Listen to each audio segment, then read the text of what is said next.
Hello, everybody, and welcome. My name is Julia Mann, and I show men and women how they can lead healthy, happy, sustainable lives. And I do that by showing them how they can simply change their habits. And I'm really delighted because today I'm joined by Kathleen Fanning. And Kathleen is a leadership coach, and she's going to talk to us all about, she's going to give us 5 tips to fill your well of resilience. I absolutely love that. So I'm just going to hand straight over to you, Kathleen. Okay, thank you, Julie. It's wonderful to be here today. Yes, while I'm a leadership coach, I am finding that it's far less about performance and productivity.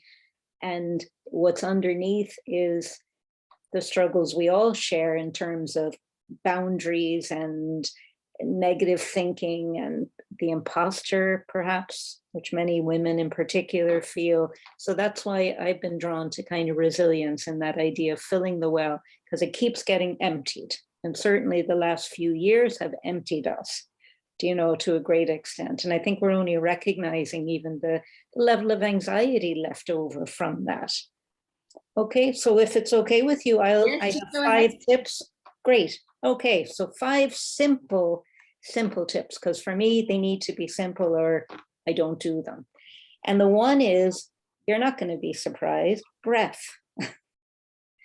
The thing that's so essential to life, and yet we tend to neglect or not use it as well as we can. Okay, so the first thing I'd say to you is just to notice your breath. And just to sit calmly with a hand on your chest and a hand on the belly. And as you breathe in, notice which is moving, are both moving or just one or the other. I'd encourage you to practice so that you develop that belly breath, as they term it, beyond the diaphragm down, okay? But I'm also going to introduce something today that you may well have heard of called a parachute breath. When we are, in Ireland, we have an expression, up to high dough, fight or flight. I'm all like a chicken without a head, with all those expressions that we have. We're in that fight or flight, which in modern life we can be in.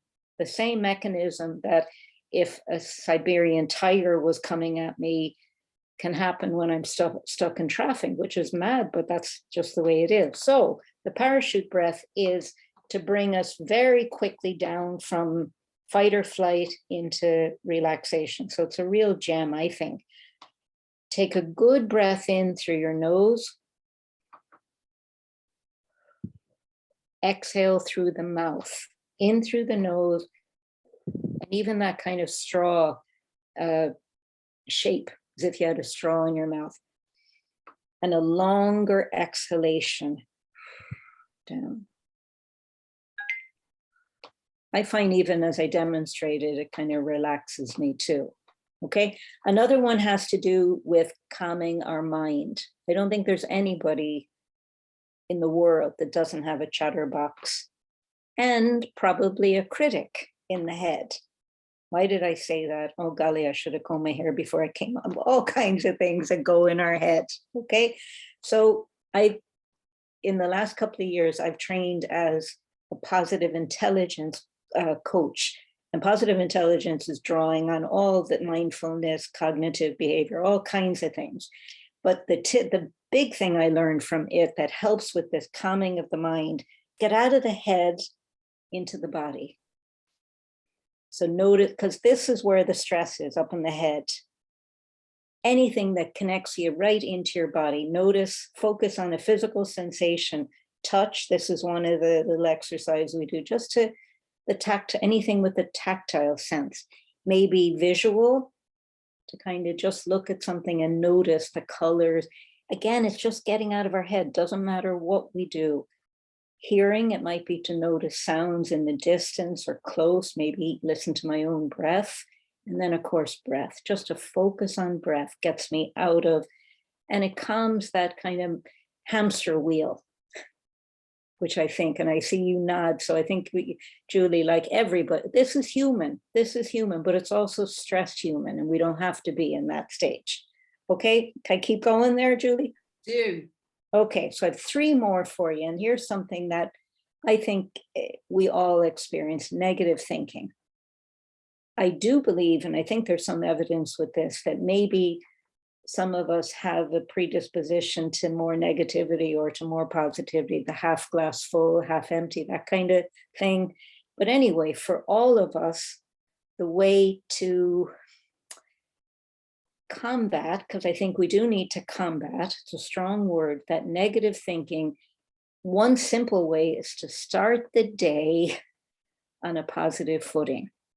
I've worked with this I try first thing in the morning to say thank you to the universe, to God, to whoever, to myself, whatever it is, because that's in that part of the brain where positivity is, creativity, and negativity is on the other parts of the brain.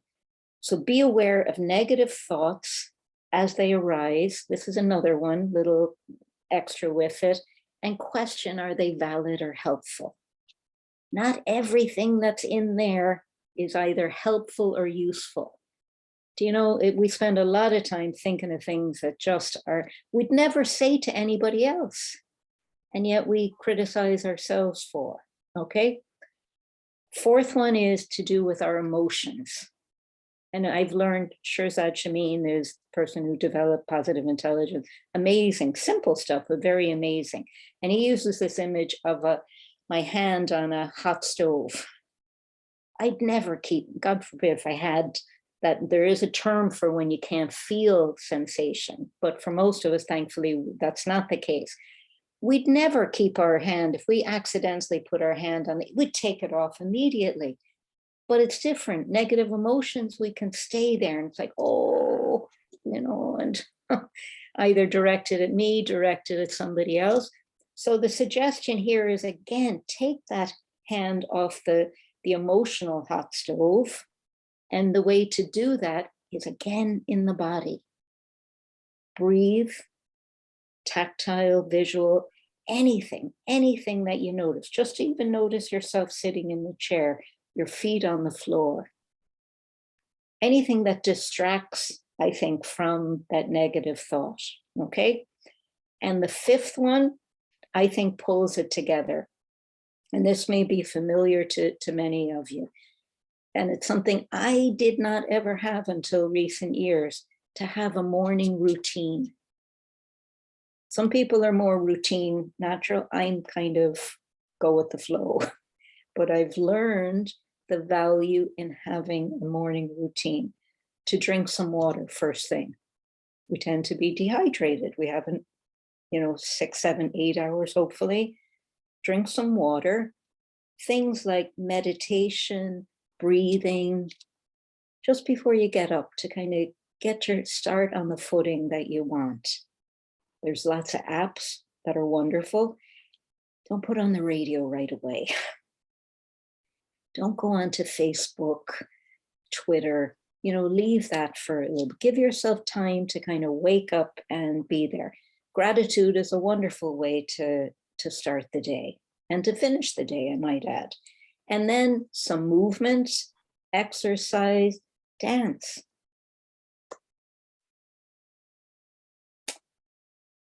But that, it might be 10 minutes, it might be an hour if you go for a walk. But that routine is getting our brain in gear for a positive start to the day. And all of these and more are things that really do fill that well that keeps getting depleted. And it's up to us. Self-care, particularly for women, tends to be on the bottom of the list. But I always think of that image from, now we're back on planes. Thankfully, we can fly places again. But the cabin crew, man or woman, demonstrating the oxygen mask, and always says, if you have children with you, put your oxygen mask on first. And I think there's something in that image in life, that when we're caring for other people, reminding people, we're giving to so many people in our jobs, in our home life, self-care is putting on that oxygen mask. I love there you go, Julie.